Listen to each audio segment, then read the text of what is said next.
حجت الاسلام امام غزالی رضی اللہ عنہ ارشاد فرماتے ہیں کہ لوگ مخالفت میری کرتے تھے تو دل دکھتا تھا، یہ کائے کو میرے دشمن ہو گئے۔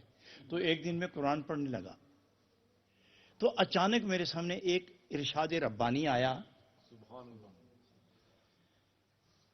ان الشیطان عدو لکم فاتخذوہ عدوا۔ کس کو دشمن سمجھتے ہو؟ اصل تمہارا دشمن تو شیطان ہے، اسی کو ہی دشمن سمجھو۔ تو اس کے بعد اگر انسانوں نے گالی دی بھی تو میں نہیں پوچھا، میں کسی سے خفا ہی نہیں ہوا، کیونکہ انسان تو میرا دشمن ہی نہیں۔ میرا دشمن تو وہ ہے جس کو اللہ نے فرمایا یہ تمہارا، اور وہ شیطان ہے، اور اس کے ساتھ جنگ تو جاری ہے، لہذا مزید جنگ کریں گے۔ حضرات، یہ ہے وہ آپ کا میدان عمل جس میں وہ بالکل آپ کے ساتھ کھڑا ہے۔ لیکن ایک بات میں عرض کروں، جب کبھی کوئی مسجد میں آئے تو کیا اس نے ٹانگ پکڑی، پاؤں کھینچا، سینے پہ ہاتھ رکھا، آگے نہ جانا، ہاتھ پکڑ کے پیچھے کیا اس نے؟ نہیں۔ تو دشمن تو ہے۔ جب قرآن پڑھنے لگو تو روکا اس نے، ہاتھ سے چھینا قرآن،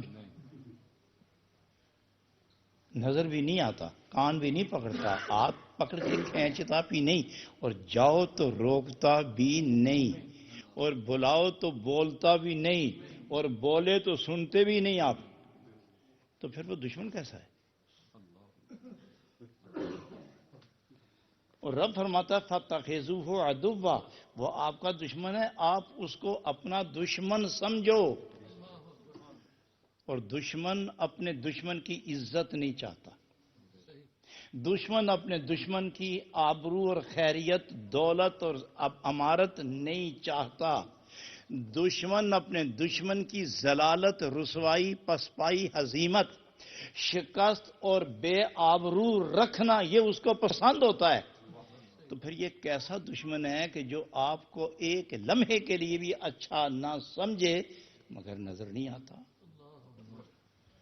تو پھر وہ رہتا کہاں ہے؟ آج جناب رومی نے آپ کا اور آپ کے دشمن کے میچ کا ذکر کیا ہے۔ میں آپ سے اب پوچھوں کہ آپ اس میدان میں ہیں جہاں میچ جاری ہے؟ کوئی شک پڑ گیا آپ کو؟ اسی میدان میں ہے نا؟ کبھی للکارا ہے آپ نے اس کو؟ کبھی بلہ اٹھایا اس کے لیے؟ جو وہ گیند پھینکتا ہے اپنی شرارتوں کا، کبھی اس کو حقارت کے ساتھ مارا بھی آپ نے، پھینکا بھی آپ نے؟ تو پھر یہ ون وے میچ ہے میرا خیال ہے۔ آپ نے اس کے ساتھ کبھی لڑائی کا اعلان کیا ہے؟ اس نے تو کر رکھا ہے۔ اس نے خود کہا اللہ کریم میں نہیں چھوڑوں گا ان کو، میں چھوڑوں گا ہی نہیں، میرا وعدہ ہے تیرے ساتھ، اور میں کر کے دکھاؤں گا، میں سب کو جہنم لے کے جاؤں گا، سب کو لے کے جاؤں گا۔ اللہ نے فرمایا جو کرنا ہے کر کے دیکھ لے۔ دیکھو بڑا پیار سے آپس میں مکالمہ ہو رہا ہے۔ اللہ کریم جس کی وجہ سے میں راندہ درگاہ ہوا، ان کو چھوڑوں گا تو نہیں، ان کے راستے روکوں گا، ان کو آگے پیچھے اوپر نیچے دب پکڑ کے قابو کروں گا، جہنم لے کے جاؤں گا۔ پھر خود ہی کہنے لگا الا عبادک منہم المخلصین، لیکن کیا کروں، مجھے افسوس ہے، بہت دکھ ہو رہا ہے کہ تیری ایک جماعت ایسی ہے کہ جو میرے قبضے میں نہیں آتی۔ تو اللہ نے فرمایا کون ہے وہ؟ فرمایا وہ ہیں جن کے دل تیرے عشق میں قید ہو گئے۔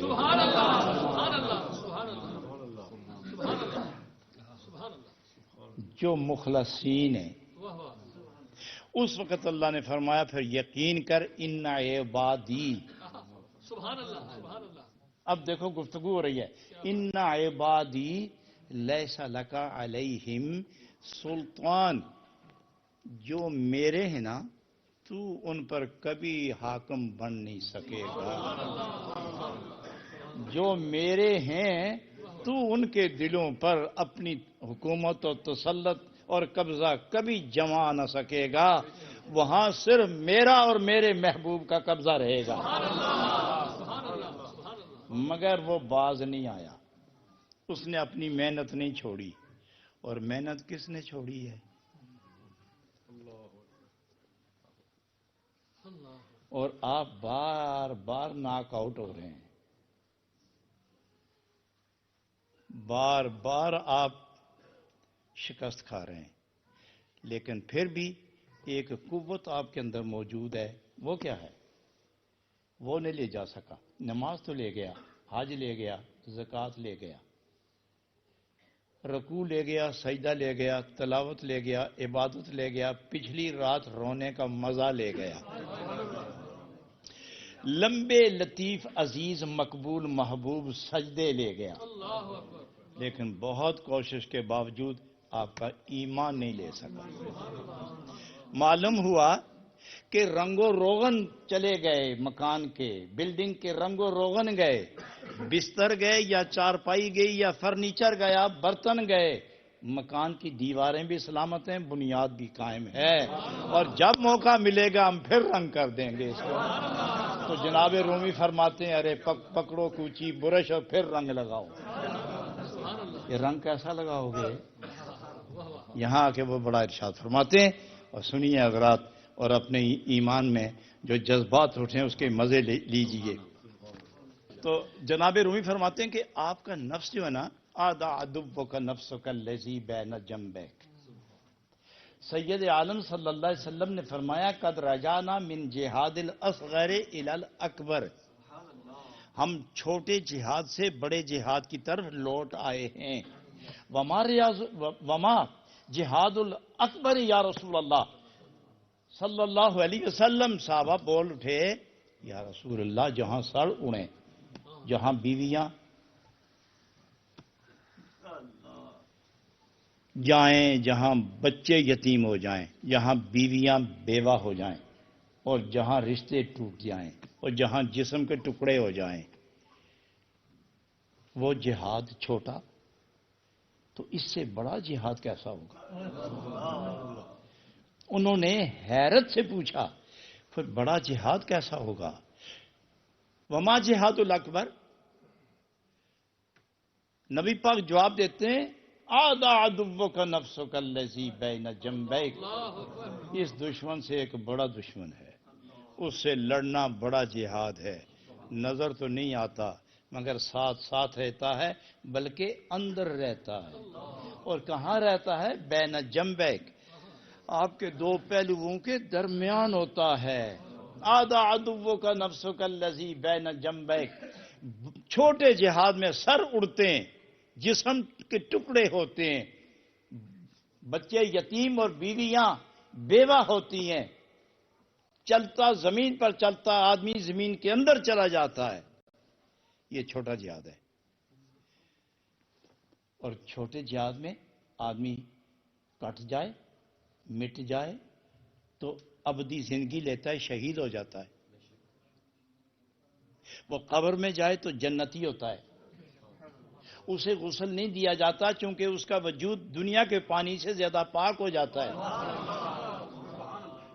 پہلی تلوار کی زد میں آتا ہے تو ایک ایک گناہ اس کا نکل جاتا ہے۔ اور کبھی آپ نے دیکھا ہے کہ کسی شہید پر جب تلوار چلے یا ٹینک کے نیچے آئی یا گولی لگے تو اس کے زبان سے چیخ نکلے اور فریاد ہو؟ نہیں، اسے موقع ہی نہیں ملتا۔ کس بات کا موقع؟ کہ جب تلوار سر پہ پڑے یا گولی سینے میں لگے اسی وقت پردہ اٹھتا ہے اور خدا کے جلوے سامنے آ جاتا ہے، اور ان میں وہ ڈوب جاتا ہے، اسے ہوش ہی نہیں رہتی۔ اور قرآن اس کا گواہ ہے کہ جب یوسف علیہ السلام سامنے آئے تھے انگلیاں کٹی نہیں تھی، وہ کل کی بات ہے، آپ کے سامنے ہے سارا قصہ۔ وہ پردہ ہٹا، آنکھیں اٹھی، وہیں رہ گئیں، وہ آئے بیٹھے، نارنگی ہاتھ میں دی، سیب ہاتھ میں دیا، چھری تیز ہاتھ میں رکھی، کاٹو اور کھاؤ۔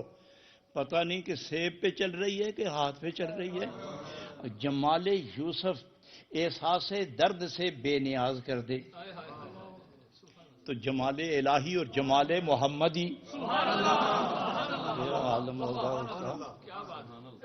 تو فرمایا یہ چھوٹا جہاد ہے جس میں یہ مستی ہے.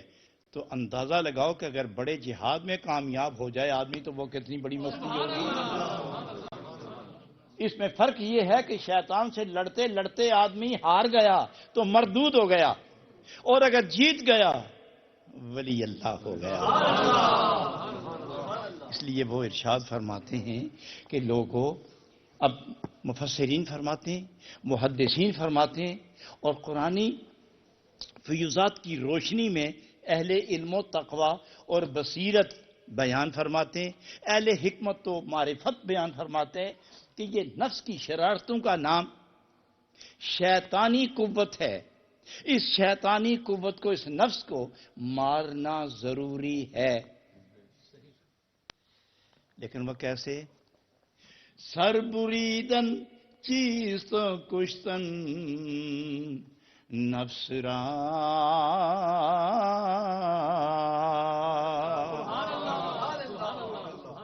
سر بریدن چیز کشتن نفس را،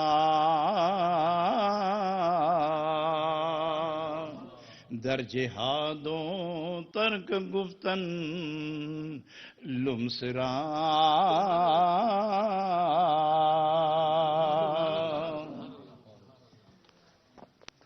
فرمایا سانپ زہریلا ہو تو آپ نے شاید نہ دیکھا ہو، لیکن اس طرح کرتے ہیں پکڑنے والے، پکڑ کے زہر کے دانت اس کے نکال دیے جاتے ہیں.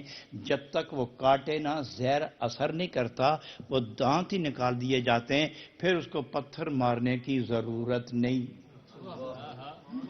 اور کبھی آپ نے بچھو دیکھا؟ یہاں تو میرے خیال ہوتے ہی نہیں، یہاں بھی بڑے بڑے بچھو ہیں، بڑے وہ ایسا ڈنگ مارتے ہیں کہ جہنم کے اندر پہنچا کے واپس آتے ہیں.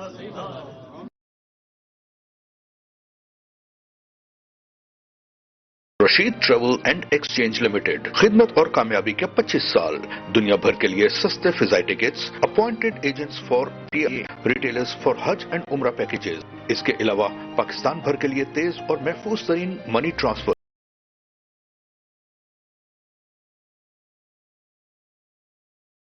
اس میں فرق یہ ہے کہ شیطان سے لڑتے لڑتے آدمی ہار گیا تو مردود ہو گیا، اور اگر جیت گیا ولی اللہ ہو گیا.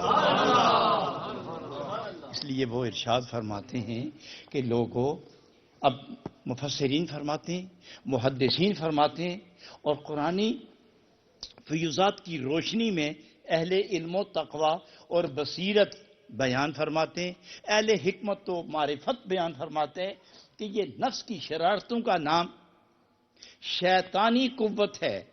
اس شیطانی قوت کو، اس نفس کو مارنا ضروری ہے. لیکن وہ کیسے؟ سر بریدن چیز تو کشتن نفس را،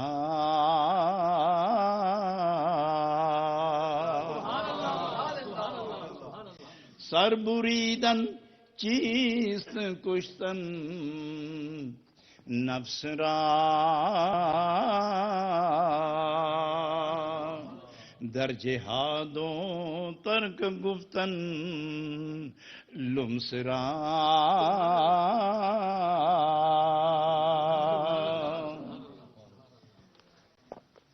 فرمایا سانپ زہریلا ہو تو آپ نے شاید نہ دیکھا ہو، لیکن اس طرح کرتے ہیں پکڑنے والے، پکڑ کے زہر کے دانت اس کے نکال دیے جاتے ہیں.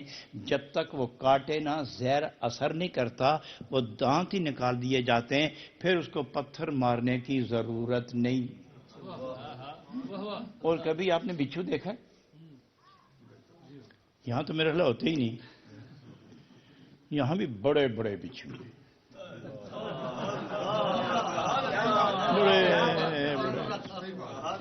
وہ ایسا ڈنگ مارتے ہیں کہ جہنم کے اندر پہنچا کے واپس آتے ہیں. بڑے بڑے بچھو ہیں. اور اس کو فارسی میں کشدم کہتے ہیں، کیونکہ آپ نے دیکھا کہ اس کی وہ دم ٹیڑھی ہوتی ہے، اس طرح انج مڑی ہوتی ہے پیچھا، وہ پیچھے کی طرف مڑی ہوتی ہے کہ جس کو میں ہاتھ لگاؤں گا نا وہ پیچھے نہیں جائے گا. پھر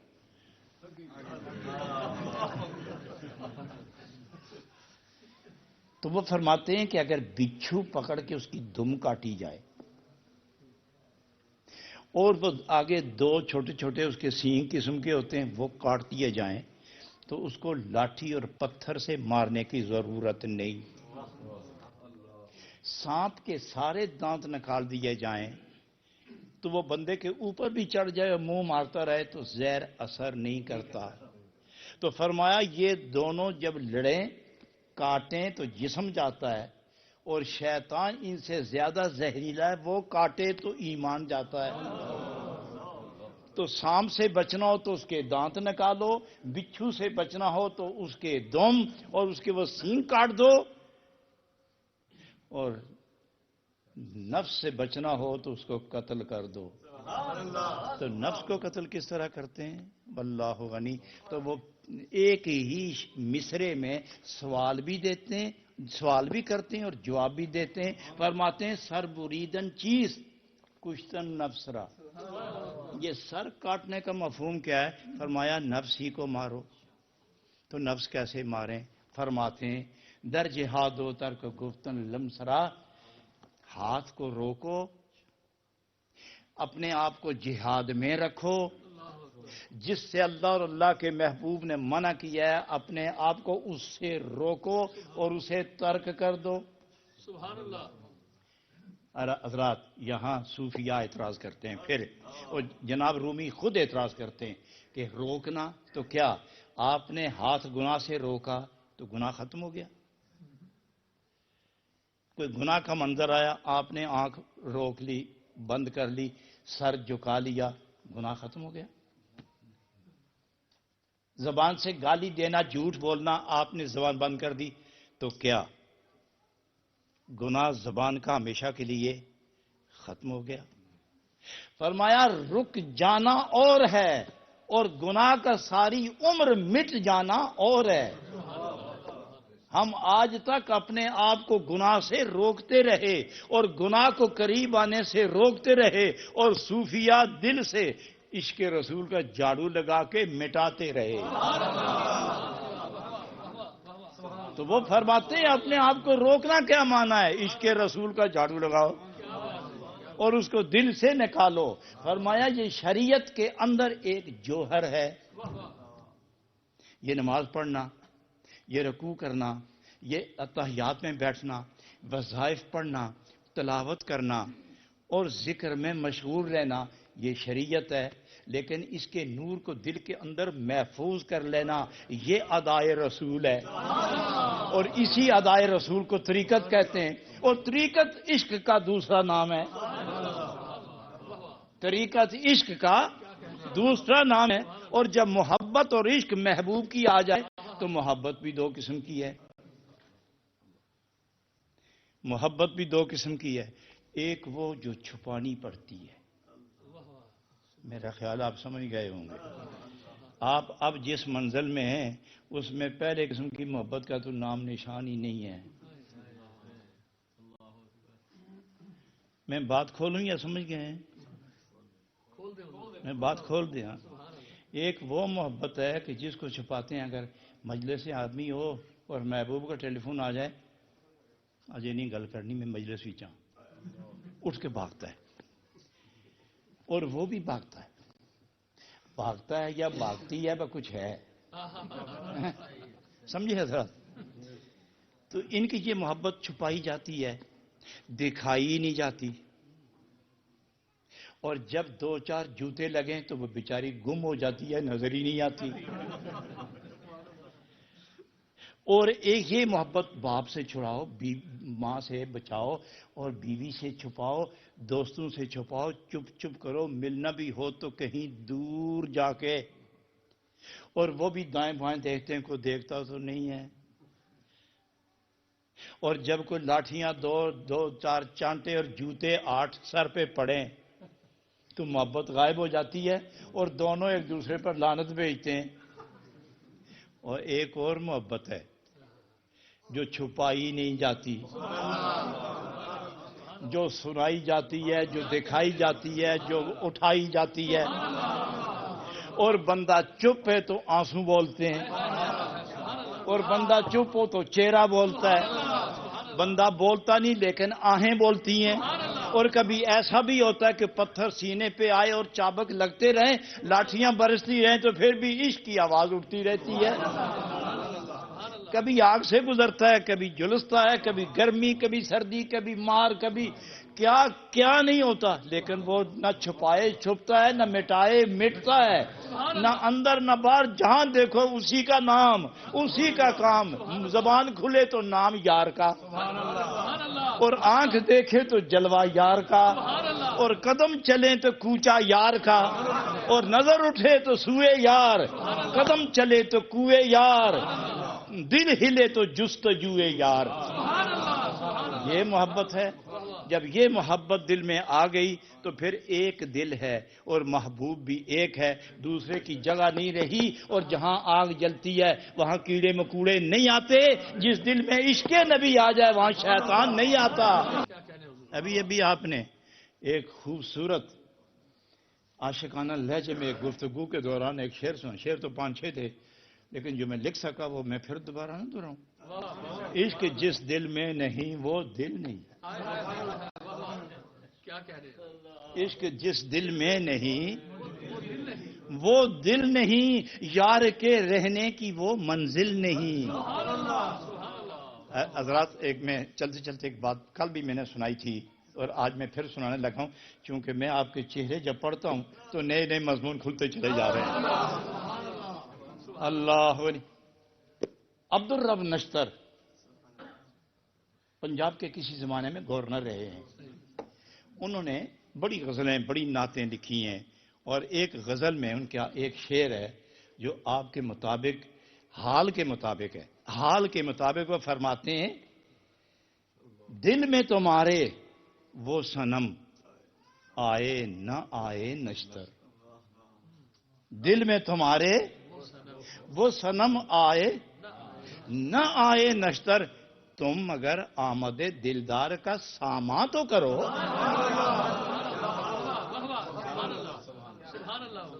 تم مگر آمد دلدار کا، ارے کبھی چٹھی تو لکھو، کبھی جا کے دستک دو، نوکنگ کرو، دعوت تو دو. میرے یار کبھی آ تو صحیح میرے گھر. سارے گھروں میں تو چکر، سارے گھروں میں تو پھیرے لگا کے گزر جاتا ہے. میں بھی تو تیری راہ میں ہوں، کبھی میرے گھر میں بھی تو آنا. دعوت دی ہے کبھی آپ نے؟ گھر میں تمہارے وہ صنم آئے نہ آئے نشتر، تم مگر آمد دلدار کا ساما تو کرو. اور وہ آسان ساما جو بتایا گیا ہے وہ یہ کہ جب ساری کائنات سوئی ہوئی ہو، اے ایمان والے مردوں اور اے ایمان والی عورتوں، اے نبی پاک کے عاشقوں، جب سارا جہان سو گیا ہو اور اس کی رحمتیں پہلے آسمان پر آ کے کہیں، سارا دن پکارنے والوں میں تمہیں ملنے کے لیے آ ہی گیا ہوں. دروازہ کھولو نا. وہ بھی پیغام، اس کی رحمت پیغام دیتی ہے، کھول دروازہ، میں آ ہی گیا ہوں تمہیں ملنے کے لیے. دن بھر چیختے نہیں رہے، بلاتے نہیں رہے. اصل میں سارا جان مشغول کار تھا اور اس وقت تم مجھے بلائے. اب سارا جان سویا ہوا ہے، اب تیرا اور میرے ملنے کا وقت آ گیا. تو پھر وہ کرتا کیا؟ جلدی جلدی وضو کر کے سر سجدے میں رکھ کے آنسو بہانے لگتا ہے. تو پکارتا ایک ہی گیت گاتا ہے، سبحان ربی، سبحان میرا رب. بار بار سبحان ربی، میرا رب، میرا رب. اور وہ بار بار جواب دیتا ہے، لبیک عبدی، لبیک عبدی، میرا بندہ. یہ کہتا ہے رب میرا، وہ کہتا ہے بندہ میرا. عشق جس دل میں نہیں وہ دل نہیں، یار کے رہنے کی وہ منزل نہیں. محبوب کی سچی چاہتوں جن چاہتوں کے بعد محبوب کے سوا کوئی نہیں رہتا، خیال میں، کال میں، حال میں، چال میں، گفتار میں، کردار میں، گفتار میں محبوب ہی رہتی ہے، اندر بھی اور باہر بھی۔ تو پھر وہ دل بنتا ہے، دل اپنا نہیں رہتا، دلدار ایک دل ہے، ایک ہی دلدار کافی ہے مجھے۔ ایک دل ہے، ایک ہی دلدار کافی ہے مجھے۔ حسن ایک عظیم درویش اور عاشق شاعر ہوئے، انہوں نے فارسی میں ایک کلام یہی کا ترجمہ کیا ہے، حسن چوں عشق میں ورزی بجانے دلچے میں لرزی، یک دل در نمے گنجد غمے جانو غمے جانا، دل ایک ہے دو نہیں سماتے، یا تم خود رہو گے یا تیرا محبوب رہے گا۔ اب فیصلہ کر تیرے دل میں کون رہے گا، اگر تو رہا تو وہ نہیں، اور وہ رہے تو پھر تو نہیں، تو جب میں نہیں ہوں تو میں رہوں گا کہاں؟ فرمایا تو محبوب کی نگاہوں میں رہے۔ اور وہ فرماتے ہیں ہیچ نقشد مار را جو ذل پیر، دامن آن نفس کشرا سخت گیر۔ فرماتے ہیں سانپ مارنا اور نفس مارنا ہو تو خود اکیلے بیٹھ کے نہ مارنا، خود مر جاؤ گے۔ مارنے کا تدبیر سیکھو، مارنے کی تدبیر سیکھو، مت چھلانگ لگاؤ دریا میں ڈوب جاؤ گے، پہلے تیرنا سیکھو پھر چھلانگ لگاؤ۔ مت نفس کے ساتھ لڑائی کرو جب تک لڑنے کا فن نہ آئے۔ تو یہ فن، یہ طریقہ، یہ اوزار استعمال کرنے کا طریقہ کیا ہے؟ لڑائی میں نہیں جاتا مجاہد جب تک 6 مہینے، سال، 2 سال ہتھیار چلانا ٹریننگ نہ کر لے، چھپنا چھپانا، مارنا مرنا سب چیزیں نہ جانے، اسے لڑائی میں نہیں رکھتے۔ ارے تیرا دشمن بڑا چالاک، بڑا ہوشیار، بڑا عیار، بڑا مکار، بڑا طرار ہے، تو اس کے سامنے یوں بلا تجربے جائے گا، مر جائے گا۔ تو اس سے پوچھ جو مار کے میدان میں جیت کے آیا ہے، جو اس کو مار کے ختم کر کے میدان میں جھنڈا فتح کا لہرا رہا ہے، اس سے پوچھ ارے میرا بھی وہی دشمن ہے، مارنے کا طریقہ کیا ہے؟ کیا طریقہ ہے مارنے کا؟ اللہ غنی ہیچ نقشد مار را جز ذل پیر، دامن آن نفس کشرا سخت گیر۔ معلوم ہوا کہ یہ کب بنا؟ جب اپنے اور خدا کے درمیان جو دشمن کھڑا ہے اس کو ہمیشہ کے لیے جب مٹایا اور خدا کے جلووں میں گم ہوا، نبی کی نبوت کے نور کے سہارے سے خدا کے جلووں میں گم ہوا، تو اعلان ہوا جو یہاں آ کے قرار پکڑے وہی تو میرا دوست ہوتا ہے۔ پھر توبے کے بعد پھر گناہ کرتا ہے، تو اللہ فرماتا ہے کہ یہ عجیب آدمی ہے، شیطان کو بھی خفا نہیں کرتا، اور جب میرے غضب کا وقت ہے تو سجدے میں پڑ جاتا، اور میری عادت ہے میں سجدے میں غضب نہیں کرتا۔ عجب آدمی ہے، اس کو بھی خفا نہیں کرتا، جدھر وہ کان پکڑ کے چلا چل پڑتا ہے، اور جو وہ کروانا چاہتا ہے کر آتا ہے، اور جب اسے ہوش آتا ہے کہ غلطی ہو گئی پھر رونے لگتا ہے، سر سجدے میں رکھ کے میرے بندوں کی عادتوں کی طرح عادت بنا کے، ان کی صورت کی طرح صورت بنا کے روتا ہے، اور پھر بولتا بھی ہے سبحان ربی سبحان ربی سبحان۔ تو اب میں کیا کروں؟ ہے یہ اس قابل کہ اب میں اس کو ماروں، لیکن ہے سجدے میں اور نام میرا، تو اس حال میں اگر میں اسے ماروں تو میری رحمت پر دبا آتا ہے۔ تو فرشتوں کیا کریں؟ ہم آؤ مشورہ کرتے، تو اللہ فرشتوں کو بلا کر حکم دیتا ہے آئندہ جب توبہ کر لے تم 2-3 ساتھ ہو جانا، پھر توبہ نہ توڑنے دینا تاکہ میں اسے اپنا ہی بنا لوں۔ تو اس لیے فرمایا جناب رومی رحمت اللہ علیہ نے ہیچ نقشد مار را جز ذل پیر، دامن آن نفس کشرا سخت گیر۔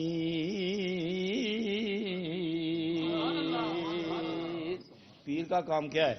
روٹیاں 8-10 کھانا، یہ پیر کا کام ہے کیا؟ پیسے مانگنا، جیب بھرنا، کوٹھیاں بنانا، کاریں خریدنا پیر کا کام ہے؟ پیر کا کام ہے گناہگار اور نیکوکار دونوں سے یاری لگائے۔ نیکوکار سے تو لگنی ہے کہ جنس اپنی ہے، تو گناہگار سے کیوں کرتے ہو؟ تو فرمایا نفرت گناہ سے کرو، گناہگار سے کیوں کرتے ہو؟ لعنت بھیجو گناہ پر، لعنت بھیجو گناہ پر، رحمت بھیجو گناہگار پر۔ تیرے منہ سے نکلی ہوئی بات ممکن ہے اللہ کو اچھی لگے، اس کا جینا نور سے منور ہو جائے۔ تو فرمایا ان کا یہ معمول ہے، ان کا طریقہ واردات یہی ہے۔ پاس بٹھاتے ہیں۔ صوفی کا طریقہ واردات کیا ہے؟ ان کی بھی خنجر، ان کے پاس بھی خنجر ہے، یہ بھی چلاتے ہیں، مگر گال نہیں دیتے، سختی نہیں کرتے، فتویٰ نہیں لگاتے۔ نبی پاک کے خلق کی تلوار آنکھوں سے چلاتے ہیں، اور جب بولتے ہیں تو پیار سے بولتے ہیں، پیار سے بولتے ہیں، عظمت و وقار سے دیکھتے ہیں، اور اس کے دل میں گناہ کی نفرت پیدا کر کے دل کو نبی پاک کی محبت سے دھو دھا کے خدا کی طرف متوجہ کر دیتے ہیں۔ اور ایک دفعہ نہ ہو تو پھر صحیح، پھر نہ ہو تو پھر صحیح۔ اور ابھی آپ نے کبھی دیکھا یہ لوہار جو لوہے کے اوزار بناتے ہیں، لوہار جو لوہے کے اوزار بناتے ہیں، تو کیا ایک ہی دفعہ گرم کر کے 2 ضربیں لگائیں اور ہتھیار بن گیا؟ کتنی دفعہ گرم کرتے ہیں، کتنی دفعہ نہیں سمجھے ہو؟ کتنی دفعہ گرم کرتے ہیں، اور پھر نیچے بھی لوہا، اس کے اوپر لوہا، پھر اس کے اوپر لوہا۔ ارے سمجھے نہیں ہو؟ نیچے لوہا، اس کے اوپر لوہا، اور اس کے اوپر پھر لوہا۔ جو اوپر لوہا وہ کیا ہے؟ ارے ماشاءاللہ، کوئی تجربہ کار لگتے ہیں آپ۔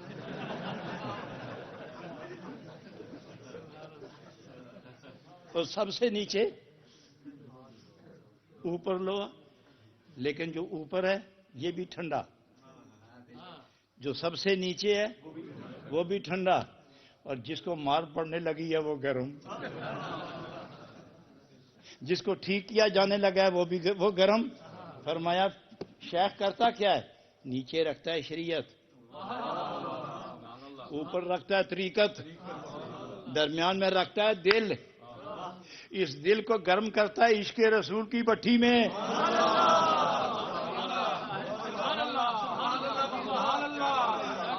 عشق کی بھٹی میں، نبی پاک کے عشق کی بھٹی میں رکھا، اوپر طریقت کی سٹ لگائی، نیچے شریعت کی ٹیک دی، سہارا دیا، دل کو دل بنایا۔ عشق جس دل کو دل بنایا، دل کو دل بنایا، عشق جس دل میں نہیں وہ دل نہیں، عشق جس دل میں نہیں وہ دل نہیں۔ یہ آپ کے اور میرے دل ہیں، کبھی ایک رگ بند، کبھی 2، کبھی 4، سیدھا گیا اسپتال لٹایا، پھر کاٹی، پھر 10 سال کے بعد پھر گیا۔ ایک وہ دل ہے جو اپنا ٹھیک ہوا تو ہزاروں کے ٹھیک کرتا رہتا ہے، لیکن اس کو کاٹنے والا کون ہے؟ عشق نبی، عشق جس دل میں نہیں۔ ارے وہ بھی دل ہے کوئی؟ میں آپ کو ایک لطیفہ سناؤں۔ اب جی وہی ریاض والا ایک شخص میرے پاس آیا، تو بہت سے آدمی تھے، 50-60 آدمی، تو ساتھیوں نے آگے کہا کہ یہ لنگر تیار ہے۔ تو الحمدللہ ہمارے ہاں ایسا ہے سلسلہ کہ 10-20 مہمان بلا اطلاع آ جائیں تو ہمیں تردد نہیں ہوتا۔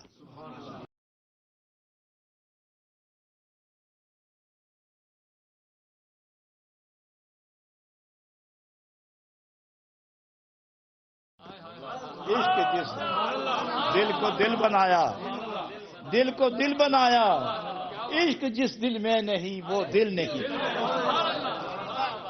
عشق جس دل میں نہیں وہ دل نہیں۔ یہ آپ کے اور میرے دل ہیں، کبھی ایک رگ بند، کبھی 2، کبھی 4، سیدھا گیا اسپتال لٹایا، پھر کاٹی، پھر 10 سال کے بعد پھر گیا۔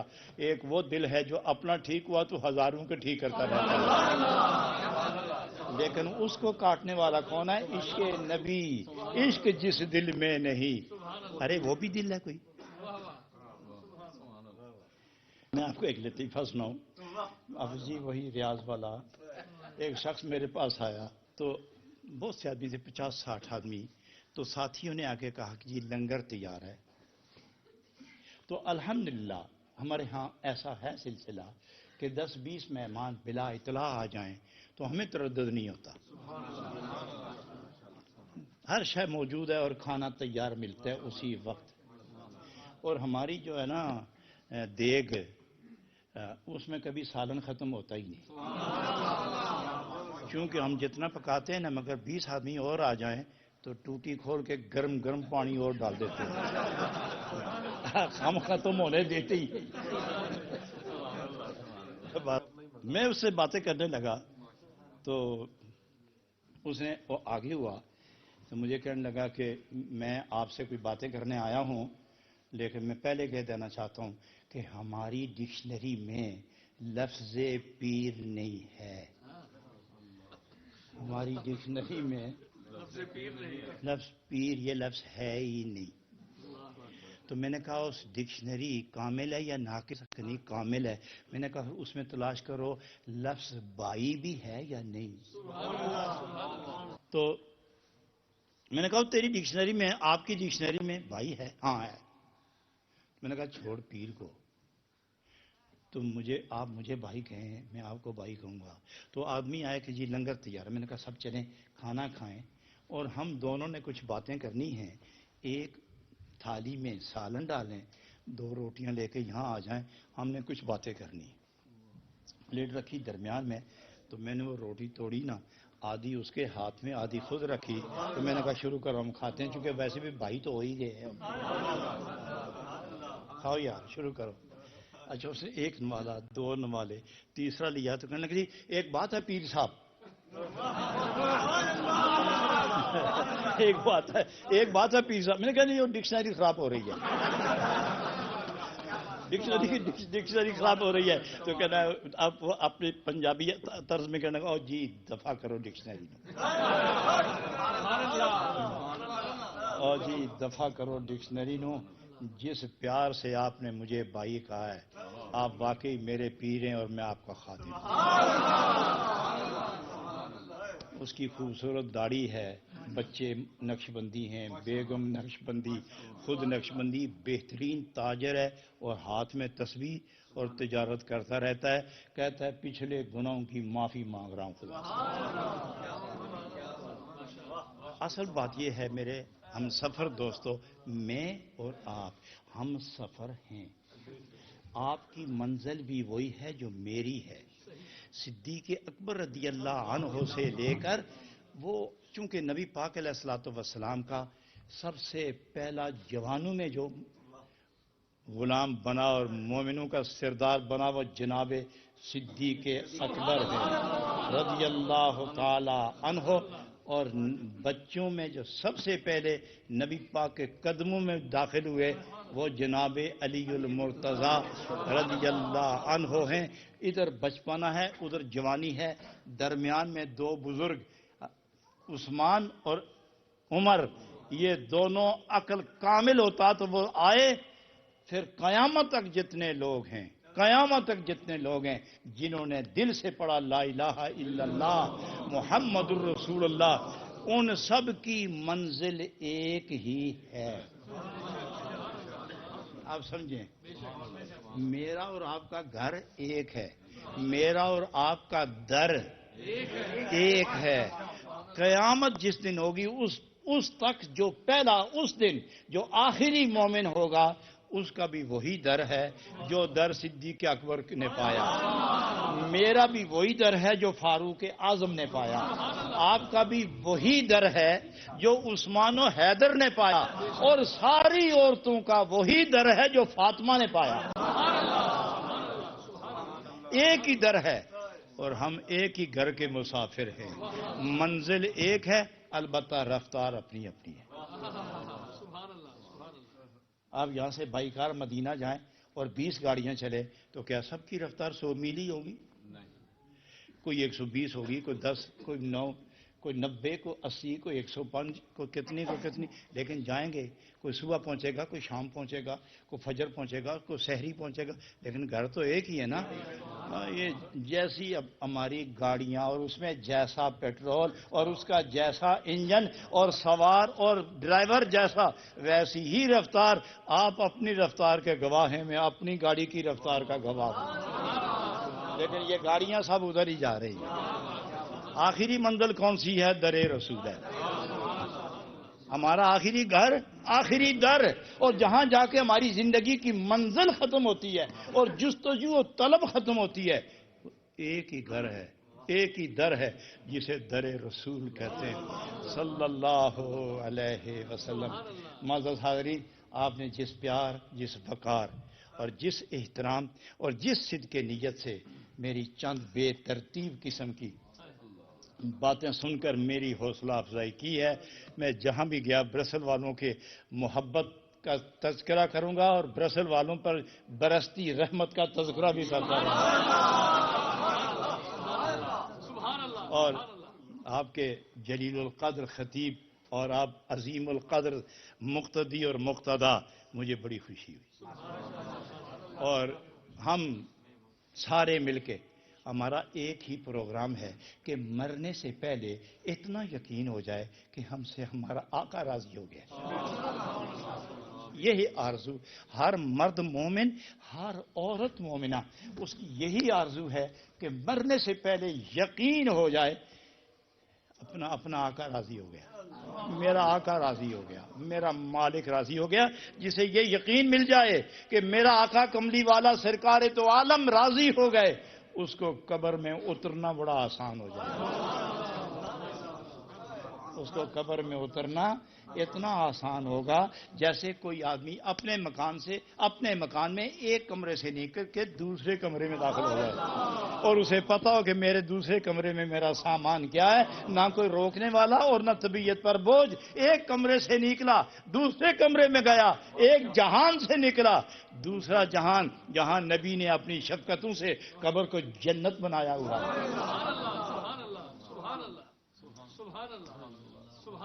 عشق جس دل میں نہیں وہ دل نہیں, عشق جس دل میں نہیں وہ دل نہیں, یار کے رہنے کی وہ یا یار کے رہنے کے وہ قابل نہیں, یار کے رہنے کے وہ قابل نہیں.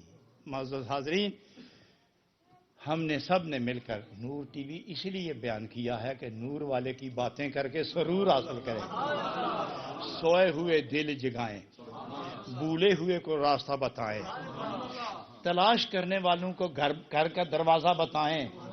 نعت کے ذریعے, قرآن کے ذریعے, حدیث کے ذریعے, فقہ کے ذریعے, صوفیاء کے اعمال اقوال کے ذریعے اور درس مثنوی کے ذریعے. درس مثنوی وہ باد نسیم کا جھونکا ہے جو سحری وقت کلی کو پھول بنانا جانتا ہے. تو یہ نور ٹی وی اس لیے ہے کہ جتنی میری بہنیں, پیاری پیاری بہنیں, پیاری خالائیں اور میری بچیاں اور میری بانجیاں, مشرق سے مغرب, شمال سے جنوب تک ہم ایک کنبہ ہیں, ایک کنبہ ہیں. اور اس سے نام پوچھا جائے تو وہ اپنے دادے کا جو مشہور نام ہوتا ہے یا پردادے کا, تو اسی نام سے کنبہ چلتا رہتا ہے. بھئی ایسا ہے نا, تو اسی نام سے وہ پورا کنبہ چلتا رہتا ہے. اور 200 آدمی ہوں, خاندان میں 5000 آدمی ہوں, تو نام کنبے کا چلتا ہے, اور وہ کنبہ آخر قوم بنتی ہے اور نام اسی کا چلتا ہے. ایسا ہی ہے نا, تو ہم بھی کنبہ ہیں, پھر قوم ہیں, اور نام ایک ہی چلتا ہے. تو فرمائیے کنبہ چلا کہاں سے؟ مدینہ شریف سے. تو کیا نام ہے آپ کے بڑے کا جو آپ کا مالک ہے؟ فرمایا اسی کو تو کائنات کا سلطان کہتے ہیں. نور ٹی وی جو لوگ اچھے ذمہ دار ہوتے ہیں نا, وہ فصلوں کو جوان رکھنے اور فصل کی آمدن زیادہ رکھنے کے لیے کھاد پھینکتے ہیں. ایسا ہے کہ نہیں؟ نور ٹی وی کھاد پھینک رہا ہے. نور ٹی وی کھاد پھینک رہا ہے کہ جہاں جہاں ذکر نبی, عشق رسول کی بوٹیاں, پودے لگے ہوئے ہیں, ان کو کھاد ڈالو. کبھی نعت ہو رہی ہے، کبھی قرآن ہو رہا ہے، کبھی توحید کے جلووں کی برسات ہو رہی ہے، کبھی نور نبوت کا فیضان سر پہ کھڑا ہے، کبھی صدیقی فیضان ہے، کبھی فاروقی فیضان ہے، کبھی عثمانی جلوے ہیں، اور کبھی حیدری جلوے ہیں، اور کبھی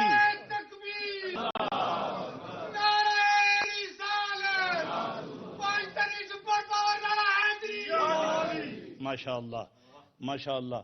تو یہ ہے صحابہ، تابعین، ان کے جو پیچھے تھے، پھر جو ان کے پیچھے، پھر جو ان کے پیچھے، پھر جو ان کے پیچھے، پیچھے ہی پیچھے. ارے ہم بہت ہی پیچھے رہ گئے.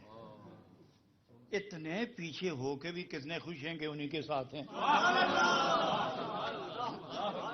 کتنے پیچھے، کتنے پیچھے، کتنے پیچھے، 15 صدیاں پیچھے، لیکن خوش کتنے کہ پیچھے ہی صحیح ہیں تو انہی کے ساتھ.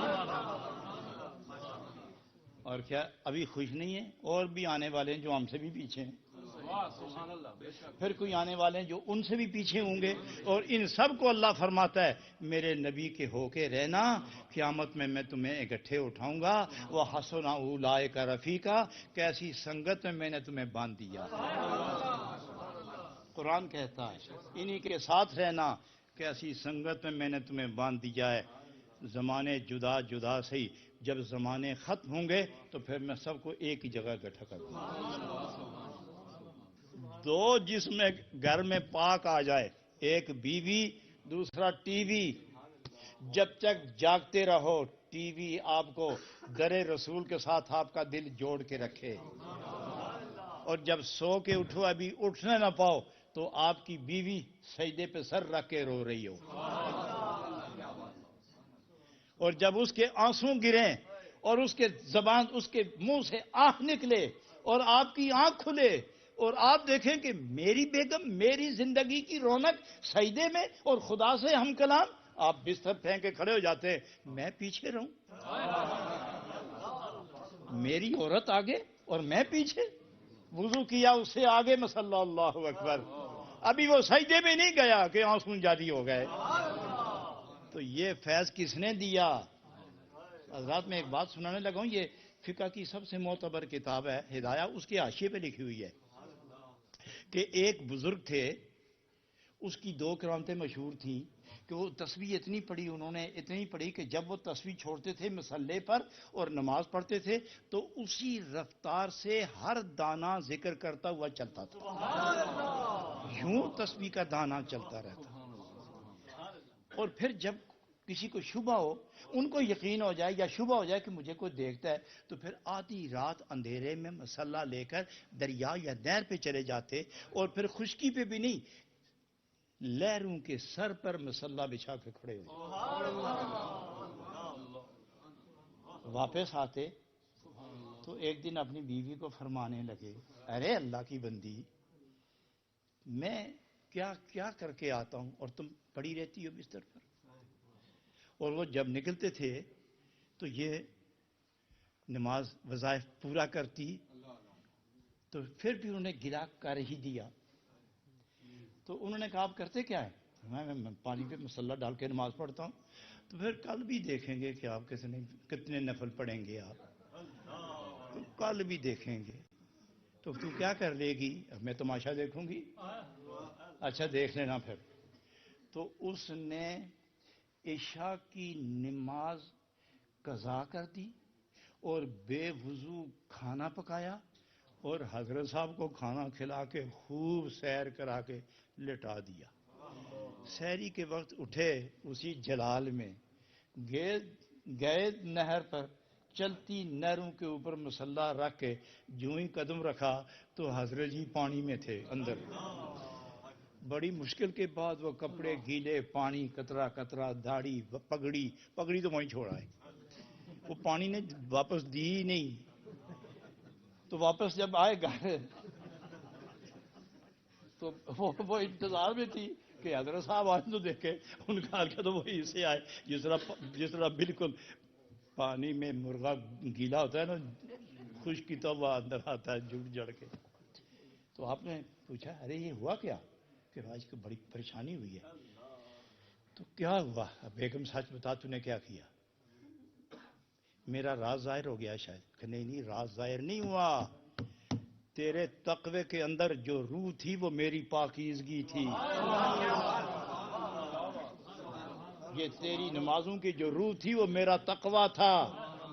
میرے سحری کے آنسو اور آٹا گوندھ کے وقت بھی ذکر اللہ اور روٹی پکاتے وقت بھی صلاۃ اللہ اور روٹی الٹاتے وقت بھی یا اللہ. اور جب میں ہنڈی پکا کے سامنے رکھتی چمچے کی ہر حرکت کے ساتھ میں درود پڑھ پڑھ کے تجھے کھانا کھلاتی رہی, نفل پڑھ کے تیری منزلیں اٹھاتی رہی. اور تو اتنا لطیف اور پاک ہو گیا کہ پانی نے بھی تمہیں نیچے نہیں جانے دیا, اور میں نے تو صرف ایک ہی نماز نہیں پڑھی تو تیرا یہ عاشر ہو گیا. جو حضرات یہ چاہیں کہ آپ کے گھر میں بھی عشق رسول کا ایک بولتا ہوا دیا جلے, روشن ہو, تو ایک بچی ہمارے کالج میں داخل کریں. 4 سال کے لیے ہم اسے عاشق رسول اور بندہ خدا بنا کر آپ کے حوالے کریں گے. ایک عالمہ بنا کر ایک بیدار دل بچی کو ہم آپ کے لیے گھر کا عرشی تحفہ بنا کر بھیجیں گے. ہر گھر کے کمرے کو مدرسہ ہی بنا لو, اور بچوں کے لیے سب سے بہترین استاد اس کا باپ اور اس کی ماں ہے. اور جو باقی وقت بچتا ہے وہ اپنے قاری صاحب کے پاس, اپنے عالم دین کے پاس, اپنے مربی مہربان مشفق کے پاس بھیجیں تاکہ قرآن کا نور ان کے روح کے اندر اتار دیا جائے. نور ٹی سنبھال کے رکھنا اور نور ٹی وی کا خیال رکھنا. کبھی کبھی آپ کو نور ٹی وی اگر کہے کہ اگر آپ خود کھانا کھاتے ہیں تو مجھے بھی کھلاؤ, تو 2 نوالے بھیج دیا کرنا. جب دسترخوان بچھے نا, کھانا تو کھاتے ہی ہے نا, سب جب مل کے کھاتے ہو تو نور ٹی وی کو اپنا یار سمجھ کر ارے 1 چپاتی مہینے میں تو دے دیا کرو اس کو. ایسا مہمان ہو, ایسا دوست ہے کہ اس کی دوستی پر فخر بھی کرتے, اس کو کھانے کے لیے بھی کچھ نہیں دیتے یار. اتنی بھی کنجوسی تو نہیں اچھی یار. تو باہر کیف جب بھی موقع ملے اور نور ٹی وی آپ کو اپنی طرف متوجہ کرے تو کچھ نہ کچھ ہر مہینے بھیجتے رہا کرے تاکہ وہ نبی پاک کا گیت گاتا رہے. حضرات میں اسی پر اکتفا کرتا ہوں اور مثنوی شریف کے درس کو اللہ نبی پاک قبول فرمائیں اور جناب رومی کا فیض آپ پر تقسیم ہوتا رہے. لا الہ الا اللہ الا اللہ الا اللہ, لا الہ الا اللہ الا اللہ الا اللہ.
اللہ